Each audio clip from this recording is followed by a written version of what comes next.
Bismillah ar-Rahman ar-Rahim. Friends of the Dar, ladies and gentlemen, good evening. The title of tonight's lecture, The Role of the Eastern Arabian Peninsula in the History of the Ancient Near East.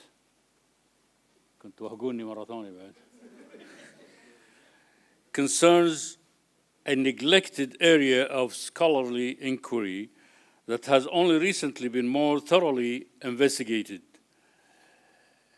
A number of historical sources, although smaller in number when compared to those of pre-Islamic Mesopotamia, is lending insight into the history of Eastern Arabia. This includes Kuwait, Bahrain, and Eastern Saudi Arabia. Tonight's speaker, Dr. Jan Tavernier, will be discussing the political, socio-economic, and religious history of the Eastern Arabian Peninsula. Special attention to the close relations between this area and the rest of the ancient Near East, including southern Mesopotamia from the 3rd millennium BCE to the 3rd century CE. Dr. Tavernier is a professor in Near Eastern Studies at the Catholic University of Louvain in Belgium. He has published a number of studies relating to the ancient Near East, including the Hittites and Mesopotamian sources and contributions to the early history of Saudi Arabia. Tonight's lecture is highly relevant to us in Kuwait, particularly because it contributes to a program established by al-Athar al-Islamiyyah in the early 1990s, in which international archivists and local scholars were encouraged to take part in the Dar's lecture series, presenting their research in lectures here in Kuwait. This program, known as Kuwait's Historic Identity, became a regular feature of Kuwait's international exhibitions, like Islamic Art and Patronage Treasures from Kuwait. Important historical dates and other data established a chronology of Kuwait history that had not previously been documented. This evening's discussion further contributes to the historic record. Speaking of chronology and documentation, one type of objects that has been documented extensively is the mobile phone. But we want to turn them off during this lecture, and let's welcome, please, Dr. Jan Tavernier.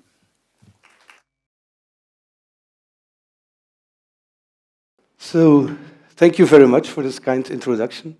Before I will start my proper talk, I would also like to cordially thank the organizers of this cultural season and the Dar al-Athar al-Islamiyyah for having me here, for inviting me, and for giving me the occasion to, at least indirectly and yet directly, participate and contribute in the 40th anniversary of this organization.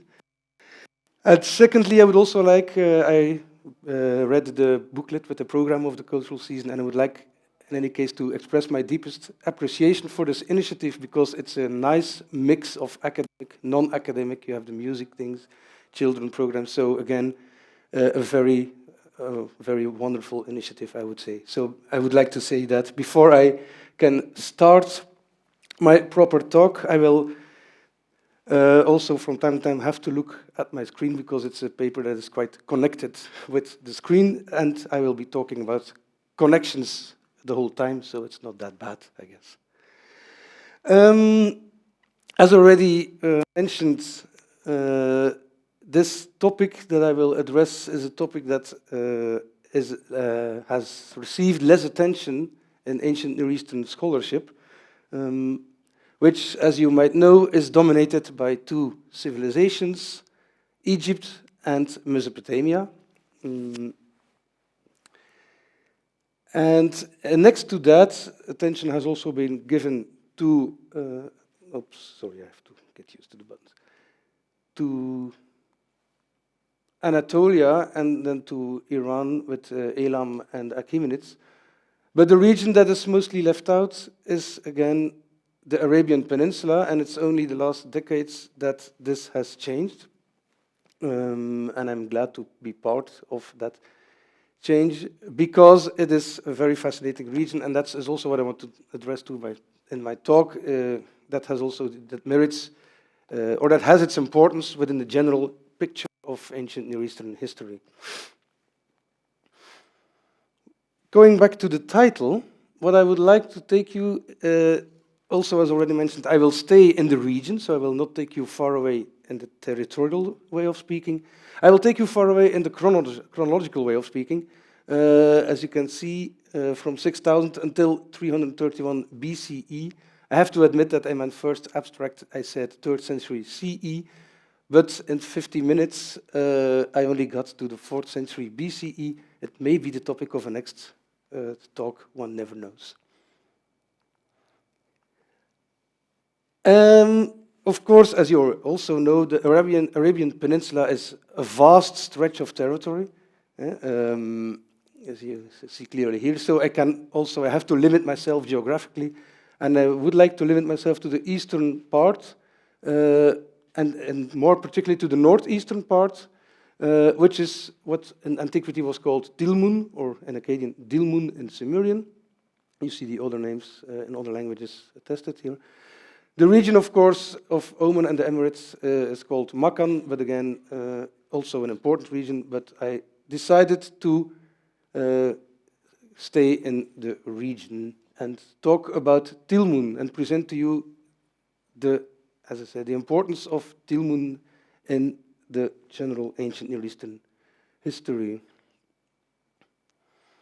As you can see, Tilmun, Magan, and then Tilmun has been, as I say, it's the most ancient documented region in Near Eastern sources, in textual sources, I would say, because of its close contacts with, of course, Mesopotamia, but also with Makkan, with Markashi, which is the Eastern Iranian zone, and even with Melucha, which is famous for the Indus Valley civilization. It appears already in the 3rd millennium BCE, so it's indeed quite old, and we will go more into detail later on. And it was also an ideal region for the trade and for the long-distance trade because there were groundwater supplies in abundance, easy anchorage for ships. You could have many ports in the zone, and in general, the products that came from Tilmun were pearls, exotic wood, precious stones, then copper that was produced or mined in Makkan, but then came to Tilmun. And the other direction was from Mesopotamia to Tilmun. We have cereals, silver, oils, textiles, and cedar resin. A detail I just wanted to mention, I'm not going deeper into it, but it's also interesting that the Mesopotamians or that Tilmun gave its name to specific plants. So we have onions and dates that appear, specifically the Tilmunite dates or the onions from Tilmun in the Mesopotamian sources. And then we can start our little tour, starting in prehistorical times with the Ubaid periods, 6000, 3800 BCE. The main sites that we have here that we can discuss here are Bahrawan and Asabiya, which are both situated here in Kuwait. And there we find the first traces of long-distance trade. Especially Asabiya is quite important, for we found pottery. We have local pottery in Asabiya, but also a large number of Mesopotamian recipients. Of course, here it's not that far, you could say. This is Ur, but you also have to reckon with the fact that the Gulf, this is the actual coastline, but the Gulf came up to here in those days, at least.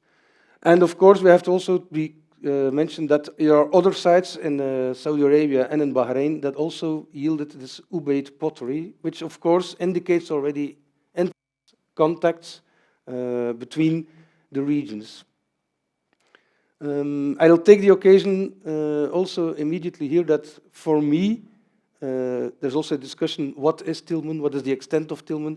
For me, Tilmun extends from Kuwait till Bahrain.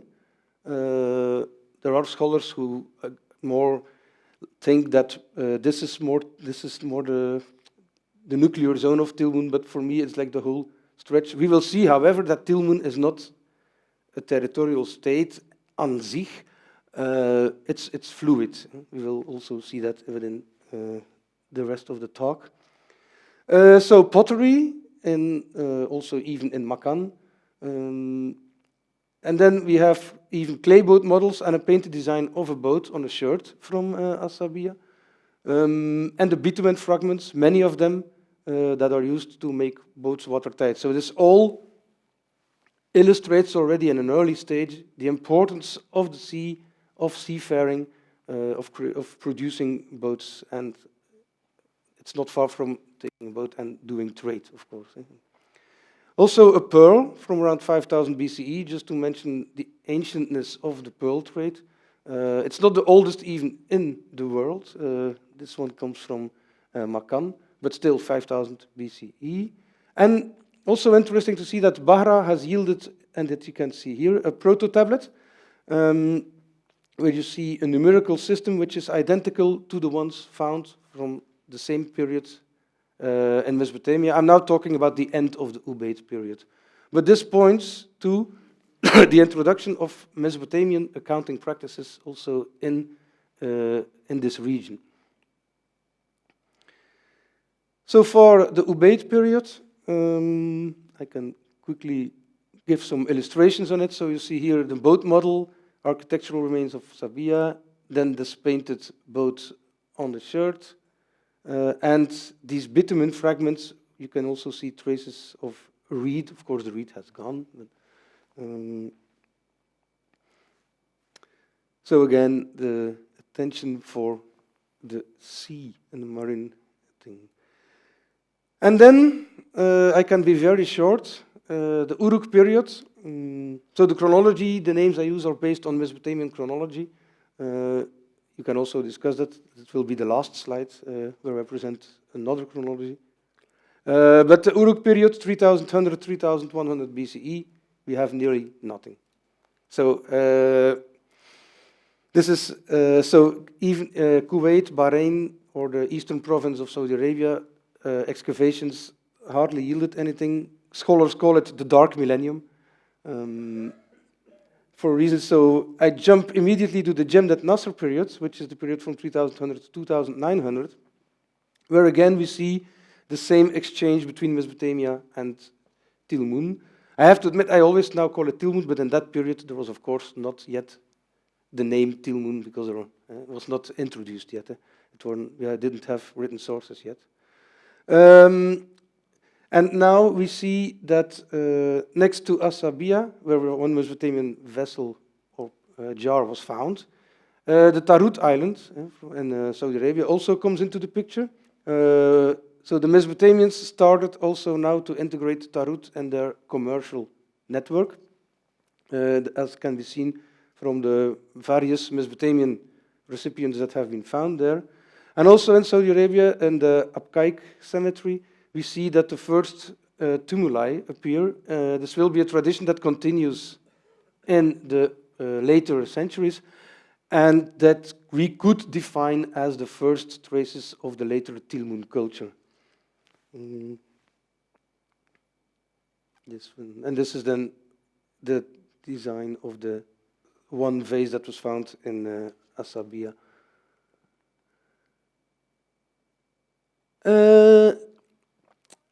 Then we have again a little lap from 2900 until 2650. Yeah, of course, these are all approximate dates. We cannot pinpoint this to years. Where we see that the trade between Sumer and Tilmun continues, the exchange, the trade. We have bronze models of Tilmun boats that found in Mesopotamia and were dedicated to the goddess Nanche. Again, of continuous activity on Tarut Island, which now became a major trade port. And where also we see that the exchange zone, the trade zone, as we could call it, I'm going to have to return a little bit, is extended. So until now, it was only Sumer, Tilmun, a little bit Makan. Now we see that Makan also will be more integrated, and especially Marghashi, so the Eastern Iranian zone. Yeah, sorry. No, I'm too far now.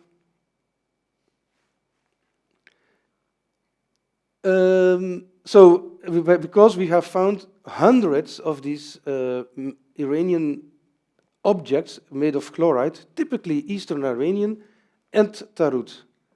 They are also found in Mesopotamia, in Susa, but the number of more than 300 also points to a deep and intense activity and intense contacts between these two regions.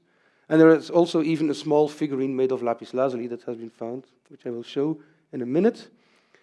Of course, that doesn't exclude the Mesopotamian exchange. It's just an extension of the trade zone. There are also many Mesopotamian objects that have been found. Again, especially the pottery, which is always in archaeological context the most frequent type of source. And now also interestingly, Tilmun appears now in the Mesopotamian texts. So now from now on we can combine textual and archaeological sources in our inquiries into the history of this region. There are inscriptions of Urnanche of Lagash. He had ships of Tilmun submit timber as tribute from the foreign lands. He doesn't specify which foreign lands, but it might be Makan. The reign of Lugalanda. And also, you see, these are two kings that established commercial relations with Tilmun. And Lagash is in the southeast of Mesopotamia, and so it's close, also not that far from Tilmun. But also, now for the first time in this here, Sasha, the queen of Lagash, she receives gifts from the queen of Tilmun. So we see here clearly diplomatic relations that are being established. Of course, diplomatic relations that can enhance the trade activities with the list of things she received, among others, 12 baskets of dates. And how here you see two examples of these chloride vessels, and these are so typical that you, if you know the Giroft vessels, you immediately recognize it. Here is no mistake as possible. And this is the figurine made of lapis lazuli with also the face in the clearly in the Marghashi East Iranian style. And as I said, there are also Mesopotamian objects. This one is famous, has been already shown in various expositions. A statuette of a Sumerian worshipper. This is the typical prayer attitude of Sumerians. So if you see this, you know that's what he is doing. And also bull's head that has also stylistic comparisons with bull's heads found in Mesopotamia. And then Nanshe, the king I mentioned, with his inscriptions with the boats bringing timber, for those who know Sumerian, the Matu, Tilmun, the ships of Tilmun, and then Gesh is the wood, and that brought, and Kur is the foreign lands, so the ships that bring timber from the foreign lands. So we are now getting on, and this is a period, the pre-Sargonic period, as I said, Tarut is now the major trade port of Tilmun, flourishing commercial relations. Unfortunately, and that's also typical for history, good things alternate with less good things, and in Mesopotamia in 2288, we see at the beginning of the Sargonic period, named after Sargon, the king who unified the whole of Mesopotamia, established what sometimes is called the first empire in world history, and will create, so now the Akkadian Empire, as it is called, will create its own merchant fleet, which is, of course, competition for Tilmun. So the Akkadians want now to dominate the Gulf trade and will succeed in it.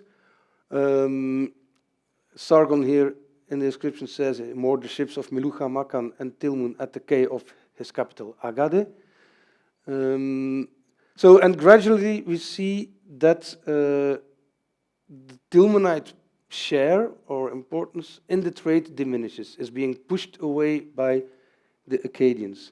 Although, we don't have to exaggerate neither, there are still Southeast Iranian vessels found in Tarut and in mainland Saudi Arabia.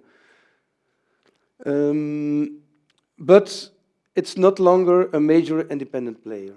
The Babylonians now want to, like briefly said, skip Tilmun in their trading with Makan, Melucha, and Marhashi. After the fall of the Akkadian Empire in 2150 approximately, it even gets worse. There is Gudea, where is he here? Gudea from Lagash, who now adopts the role of the Akkadians and actually nearly eliminates Tilmun in the trade, in the Gulf trade, which of course also has its consequences for revenues and the political position of Tilmun. This may also be the case, or the cause. This is an idea. It's an idea that came up in making this this conference, that the center of Tilmun now shifts to the south. This is farther away from Mesopotamia. It shifts to Bahrain, from Tarut to Bahrain. It's not extremely far, but still. And we see that in Kalat el-Bahrain, called the City 1, is the oldest phase, where we have now small houses. We have some copper workshops, but we cannot say that it's a booming trade settlement, not yet. But that will come on later. Exactly later in the Ur-3 period. And now this is one of the interesting formative periods for Tilmun. In Mesopotamia, I'll quickly show the map. A large empire is again created. It's called, we could call it the successor of this Akkadian empire of Sargon.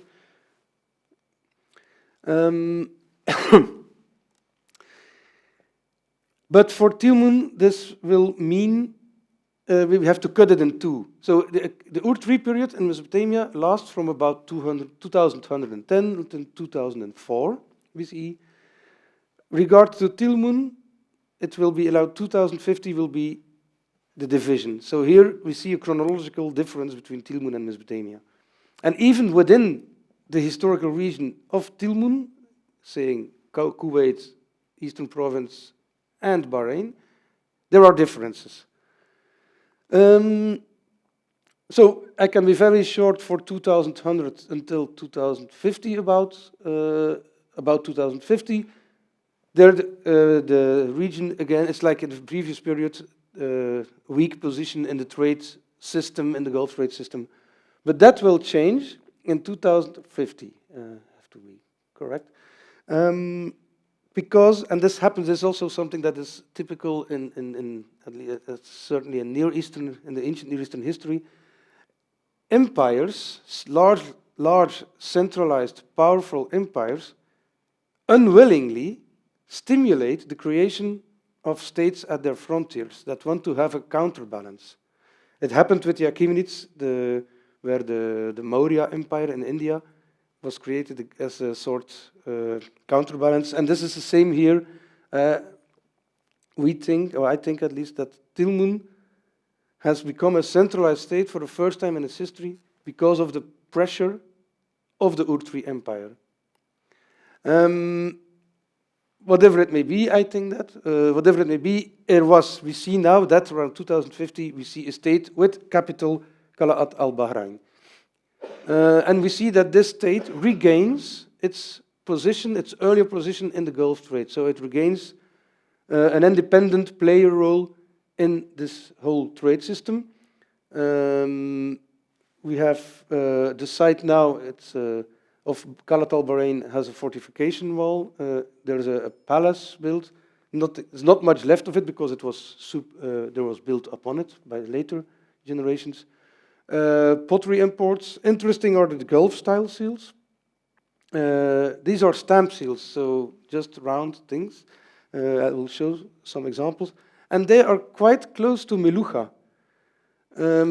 So Tilmun did not turn to the Ur-3 Empire, logically, because they were their competitors. So they turned rather to Melucha, and we see that there is some influence from the Indus civilization on Tilmun. And this is not only in the seal, in the art style, but also in the weight system. And that's interesting. There are various weights that have been found in Bahrain. If we weigh them and we compare them to the weights found in the Indus Valley, the standard system, the weight system, is the same. Although Mesopotamia is much closer, you could think, why don't they use the Mesopotamian system? And the Mesopotamians even had a name for it against Sumerian, the Nafor Tilmun, the stone of Tilmun, which is in the weight of Tilmun. Also interesting is that there's one tablet discovered with 4 Amorite names, which gives us a hint at the indigenous language that was spoken in Tilmun, probably Amorite, which is also close to Akkadian, but not the same. It's the Western equivalent. It was also spoken in the Levant. What we also see is now the exploding number of tumuli with covering tombs in the eastern province and in Bahrain. And the Temple of Barbar, which also starts to be prosperous. Barbar is also on Bahrain. And I can, before I continue, show some here illustrations on this. So this is now the Ur-3 period. Don't look at this yet, this will come back, but you see this fortification wall that was already constructed in this formative period, 2050-2000. In Kalat Bahrain, we have found, of course, that it's not because they are competitors that there's no Mesopotamian presence anymore in Tilmun. So this is a Mesopotamian seal from Kaga, the man of the large boats. The man of the large boats is a Sumerian expression to say a merchant. And also that the jars that were found are clearly not for private purpose if they can contain. This is the measure indication for 167 liters. This is not just to feed one family. So this is quite, sorry. And then the Gulf type seals, some examples, which are like stylistically closer to the Indus Valley seals, as I said. This one is also very interesting because here you see some Indus letters. I say Indus inscription, but it's a weak one. This is a whole discussion. Why did they didn't master the writing system, or did they use the writing system to write their own language? It's a whole discussion. It's not easy to prove, but so more work should be done on this. For instance, to collect all those examples of Indus writing, compare it with the real Indus writing, and so on, and see. But we don't have, as the Indus writing system is not deciphered, we are a bit stuck too. And then the weights that I mentioned, cubical or spherical stone weights, that completely followed in the Melucha, the Indus system. And then the cuneiform tablet, the oldest cuneiform tablet found in Tilmun, with here the 3 Amorite names, Yabil Na'im, Amilkum, Isitambu, Yabi Na'im, which are in, for instance, just to show the difference, but I have to watch my time too, but it's so interesting. This one, An-Milkum, is a word that is not Akkadian. In Akkadian it would be Sharum, so we are sure that this is an Amorite name, Milkum, Malek, a well-known root, of course. And I think now I'll have to go back, because we also have Failaka, and I said there are differences. So Bahrain and the eastern province are clearly belonging to this new state of Tilmun. Failaka now comes also into history. Not. Failaka belonged to the Ur-3 Empire. We see it was a way station for Ur-3 merchants and even military staff. And we have not that much archaeological material. I have to be honest, it's a dry stone wall corner. That's the only thing that is left in Failaka of this period. I mean architectural scene, because we have Babylonian pottery, also a few Makkan churches and a few Indus Valley churches. And the low number of these other churches, Makkan and Melucha, also points to like that it's completely integrated into the Mesopotamian realm empire. Also the Ur-3 seals. And then abandoned 2000 BC, I say, because I mentioned Ur-3 empire is destroyed by the Elamites in 2004. And at that time, approximately, also the Ur-3 post of Failaka is abandoned. So that should not be surprising. Again, some examples. I forgot it. Yeah, this is the Ali cemetery. So you see the many tumuli in Bahrain. So these are thousands of them. And then the Temple of Barbar. Yeah, that's this is the temple as it was, because I say 2100, 2000 in the Ur-3 period. It was then prosperous, but of course this continued into the following period. So you should not be too strict on the chronology. We go to 1800, the phase that you see now. And Barbar is also not far from the Qala'at. The Temple of Barbar, for a bit of religion, was probably dedicated. There are two candidate divinities that to which the temple could be dedicated, which we didn't find any texts mentioning that it was dedicated to this goddess or god. The first is Enki, which is a Mesopotamian god of the sweet water, and which is a god of southern Mesopotamia. So it would also fit in the region. But the more probable candidate, according to me, is Inzak or Enzak, which is the indigenous deity of Tilmun. And as it is so close to the capital of the state, one could easily imagine that it was, of course, dedicated to the state god being Inzak. And then, yeah, just to give you an impression of the remnants of the temple, which are for that period quite well preserved. Also with here part of an altar, here also a circular altar that was found. And here you see a nice reconstruction of this form of temple. So a bit, it's not really oval, but this type of shape was also found in Mesopotamia, by the way, for temples. And this copper bull's head also belongs to the inventory of this temple of Barbar. And then, what I planned to a bit quicker was to go to Failaka, where the site is F6. So in this part, you find this corner, and this is the corner of the Ur-3 architectural remains, so the only thing we had.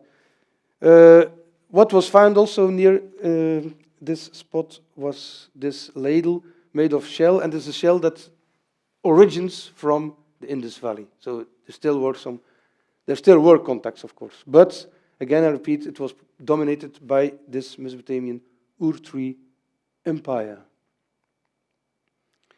So this is this area on the plan. This tower will be discussed later. And then one of these shirts, the Indus shirt, is a typical Indus motif for ceramics. And then various examples of Ur-3 seals. Seals were like this individual signatures. So if you see seals, you also mostly know which element was dominant. And this is clearly then the Mesopotamian element. Again, some examples of Ur-3 for those who love seals. These are 100% Mesopotamian motifs. You find the same types in Mesopotamia proper.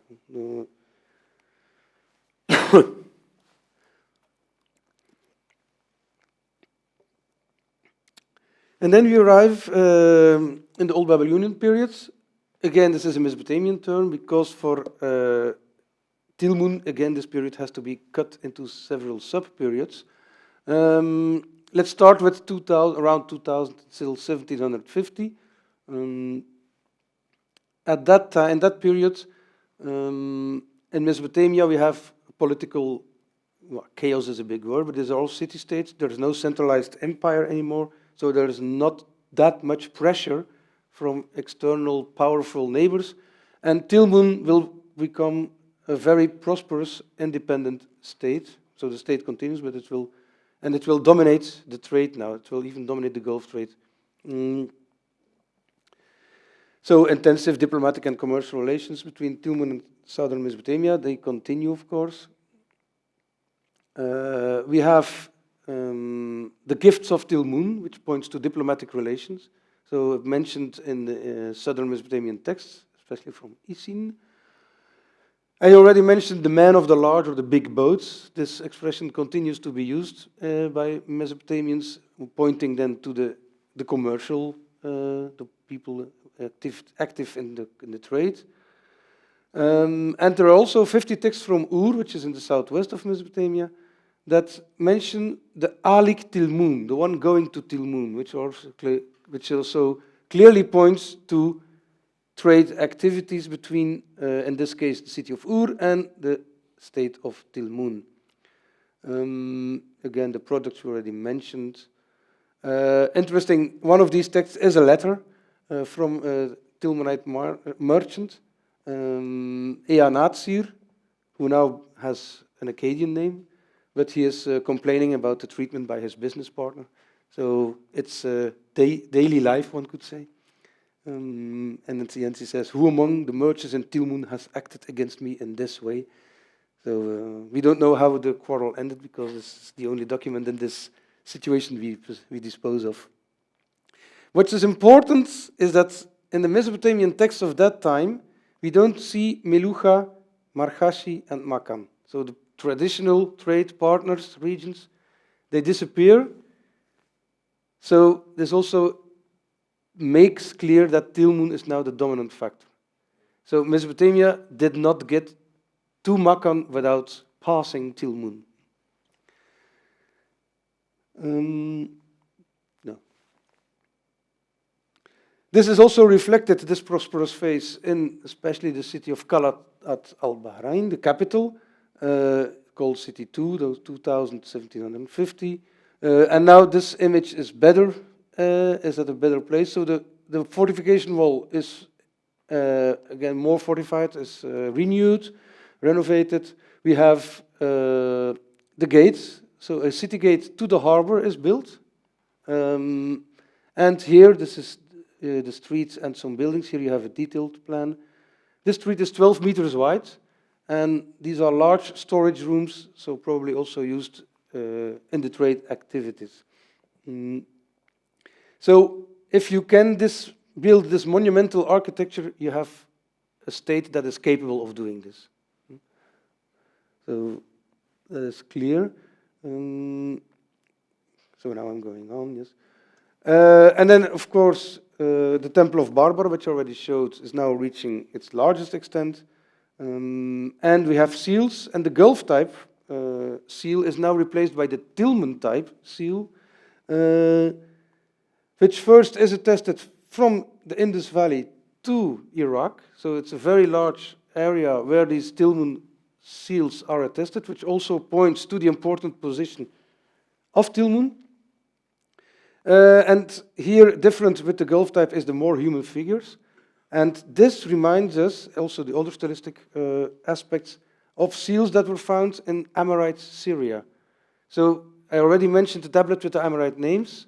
Here too, there is a connection with Amorites. So probably again, the language, the indigenous language spoken there, could very well be Amorite, not Akkadian. One could object, yes, but the name, the guy had an Akkadian name, and there are Akkadian tablets that found. Yes, that could be.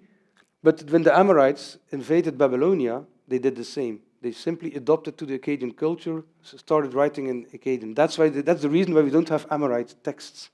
It's names and little words that inform us about this language.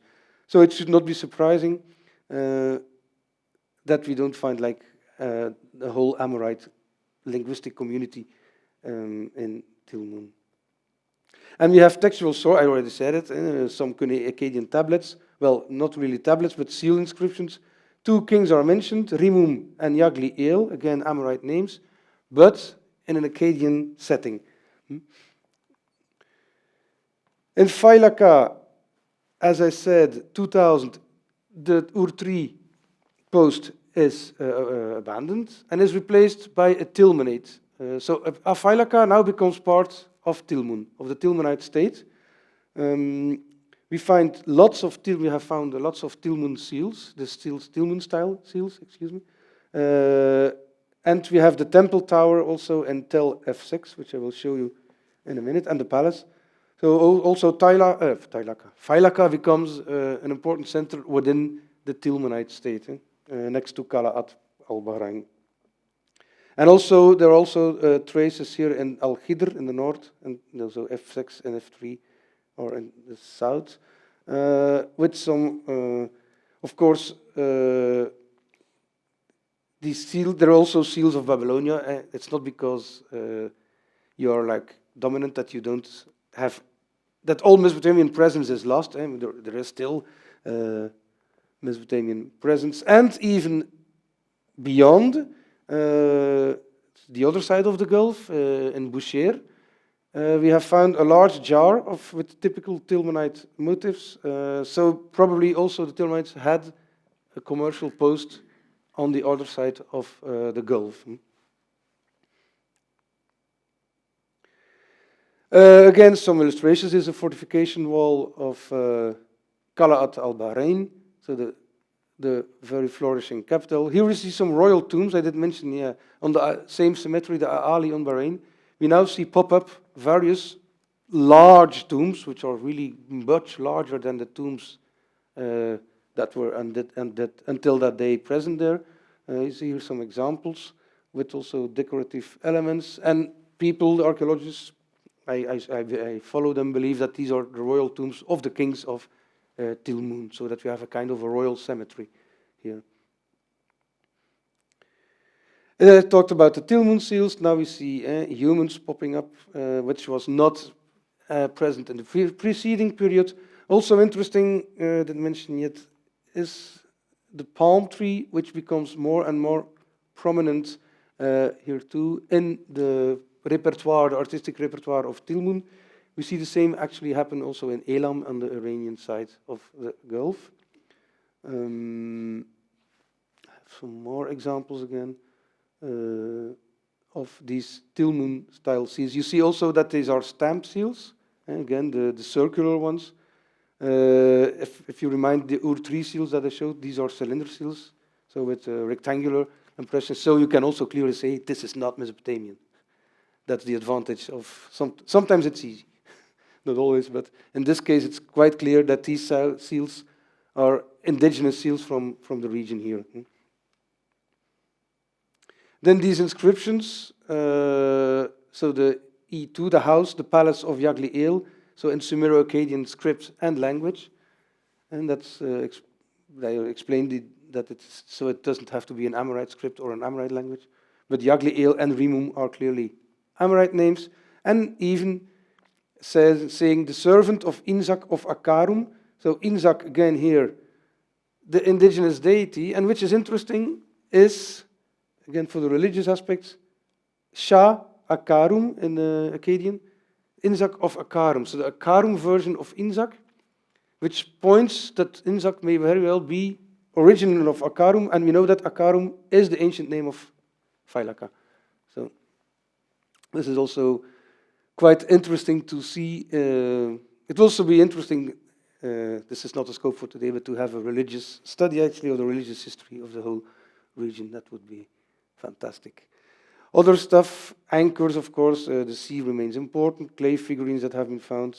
A Meluchan drinking cup, again, showing the relations between the Indus Valley and Tilmun.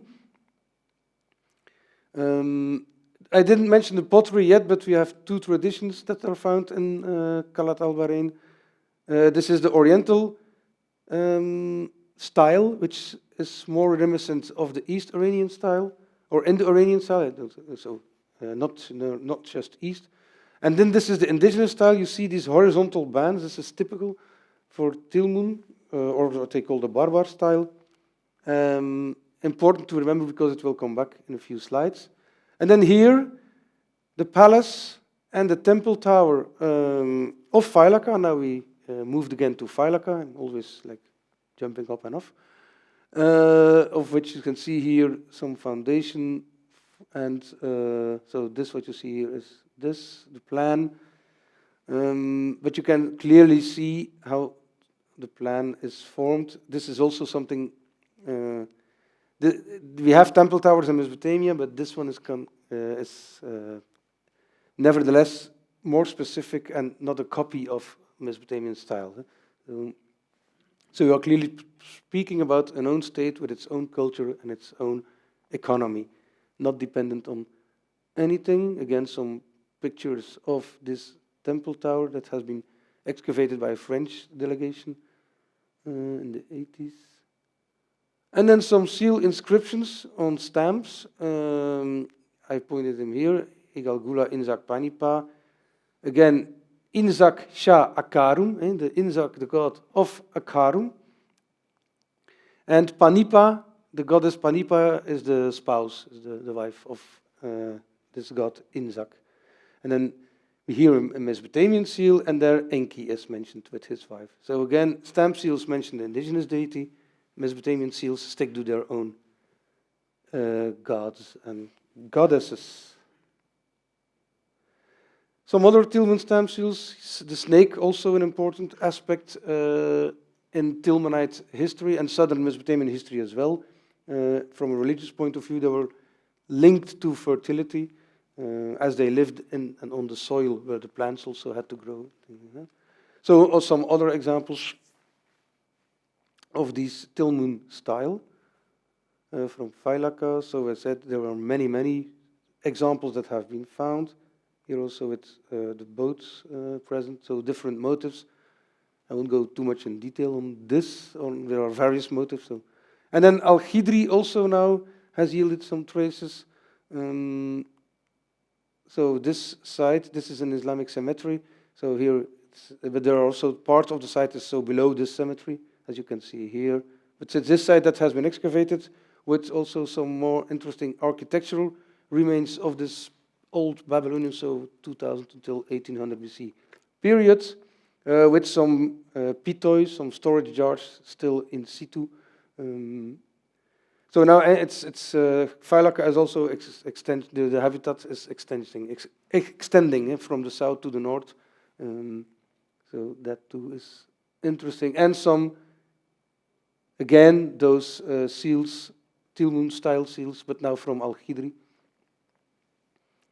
And some, as I said, there are some Mesopotamian seals. Again, we see here the typical Mesopotamian style of a guy who greets his god. This is a bit more rough. And again, some examples. This is, again, 100% Mesopotamian. So they are very clearly, as I also said, to be distinctive. And then Boucher, what I wanted to say, again, you see here an example of the dimensions of this jar with the horizontal bands that are typical for Tilmun style. This is a photo that was then taken in Boucher on the Iranian side, but which is clearly not Iranian. And then, oops, sorry. Then I arrive at the texts. I will be very short on this one. This is an illustration of Mesopotamian myths that describe Tilmun as a paradise. So for Mesopotamian, Tilmun was a kind of paradise. And I see I'll have to go on. Another some examples. Old Babylonian period 1750 is there comes some decline with one point of recovery, which is the attested by this seal, the seal meaning Sumulel, a king of Tilmun again. And then Tilmun, from that part on, will become a part of Mesopotamia. We have the first Sealand dynasty, which is a dynasty became covering southern Mesopotamia and Tilmun. And then it becomes a Kassite province. From then on, Tilmun will never be independent anymore. So this is a Kassite province. Important here, because there's lots of information, but important is that now Egypt comes into play in the trade system. Again, many seals. And there's an archive of Akkadian tablets because now it's Kassite, so it's completely again in the Mesopotamian world. An inscription from a Kassite king found also in Bahrain. A matbasa, that is also interesting in the palace, in the governor residence, to make date juice. That was collected in this pot. And then the scarabs from Egypt. These are not scarabs that come from Egypt, but it's local imitations that were made from various sites. Excuse me. From various sites all around the region.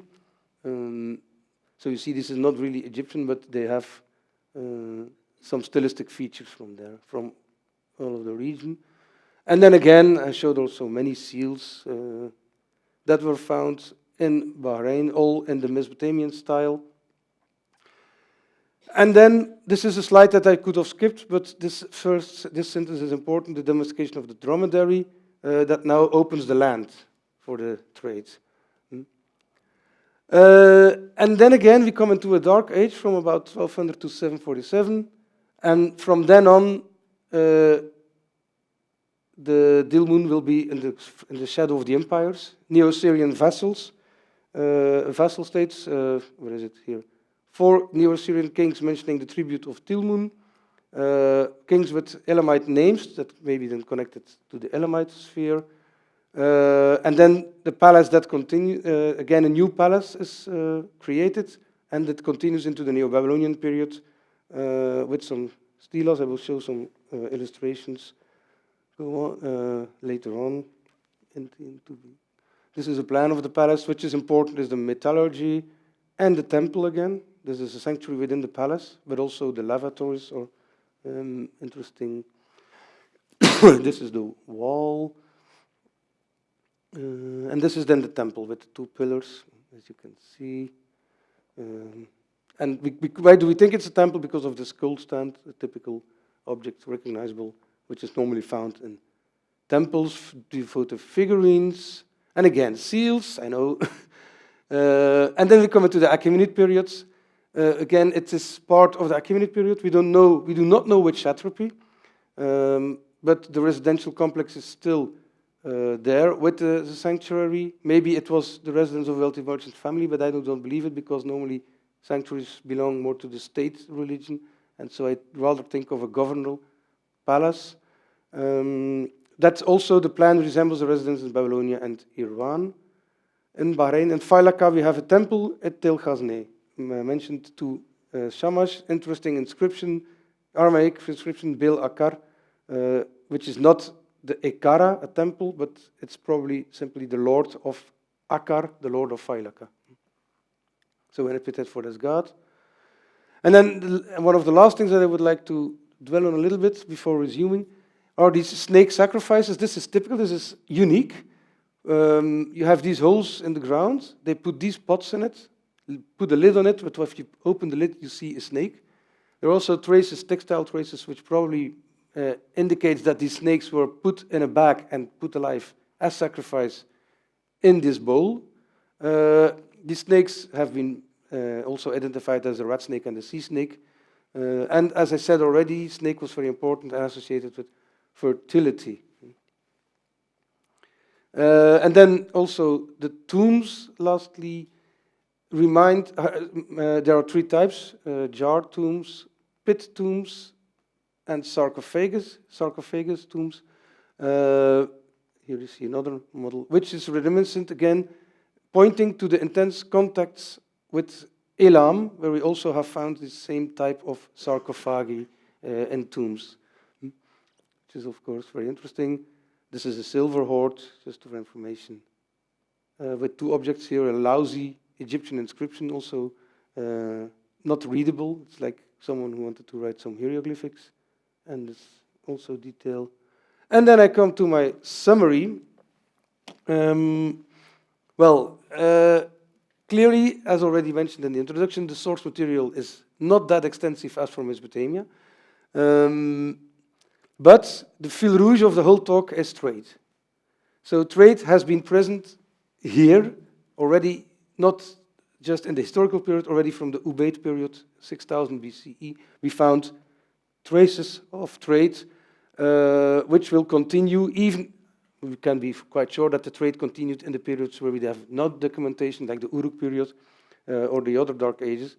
And we see that flourishing periods were attested in the pre-Sargonic period with Tarut as major center, and then in the second millennium, the beginning of the second millennium with Qalat al-Bahrain, and then a second center, Failaka. And after that, when the Kassites came around 1400, then Dilmun's independence ends. It's not its economic importance, let's be clear. We see all the time along these traces of trade. As I said, also with Egypt now coming in the system. And from the second millennium, we see that politically, Tilmun is now part or vassal or a part of the large empires of this region, ending with the Achaemenid Empire. And based on all this, we can draw up a sort of Tilmunite chronology and abandon the Mesopotamian one. I used the Mesopotamian one, but this would be a better representation of the chronology of Tilmun. And here I can end. After that, the Hellenistic period comes with Alexander, who then destroys in 331 the Achaemenid Empire. But as I said, maybe that's for a second talk. And with this, I could thank you for your attention.